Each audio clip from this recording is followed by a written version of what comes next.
उज्जैन का राज दरबार सजा था। महाराज विक्रमादित्य सिंहासन पर विराजमान थे।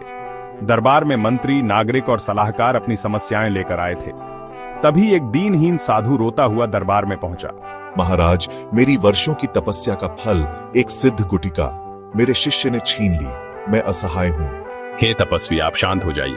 विस्तार से बताइए, आपके साथ क्या अन्याय हुआ है? साधु ने बताया कि उसका शिष्य उसकी सिद्ध चुराकर भाग गया। दरबार में सभी साधु की दयनीय दशा देखकर शिष्य को दोषी मान बैठे और राजा के न्याय की प्रतीक्षा करने लगे। विक्रमादित्य ने साधु की बात सुनी, पर भावनाओं में बहने के बजाय विवेक से काम लिया। उन्होंने सेनापति को साधु की देखभाल का आदेश दिया।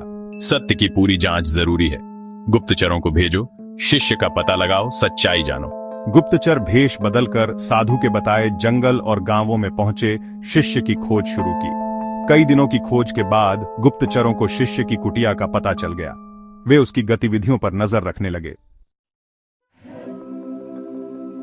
गुप्तचरों ने देखा, शिष्य साधारण जीवन जीता, बीमारों की सेवा करता, लालच से दूर था। गुरु ने सिद्धि का दुरुपयोग करना चाहा, मैंने विरोध किया। आत्मरक्षा में गुटिका लेकर भागा ताकि कोई अनर्थ न हो। शिष्य ने गुटिका दिखाते हुए कहा, वह इसे पवित्र नदी में विसर्जित करना चाहता था।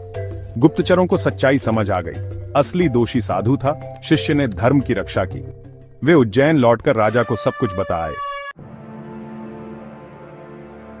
अगले दिन दरबार में साधु और शिष्य दोनों उपस्थित हुए।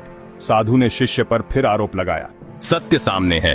तपस्या का अर्थ अहंकार नहीं, सेवा है। आपने अपनी शक्ति का दुरुपयोग किया। असली अपराधी आप हैं। राजा ने साधु की गुटिका राजकोष में जमा कराई और उसे सेवा का दंड दिया। शिष्य, तुमने धर्म की रक्षा की। तुम्हारा आचरण प्रशंसनीय है। दरबार में राजा के न्याय की सराहना हुई। सत्य की विजय हुई।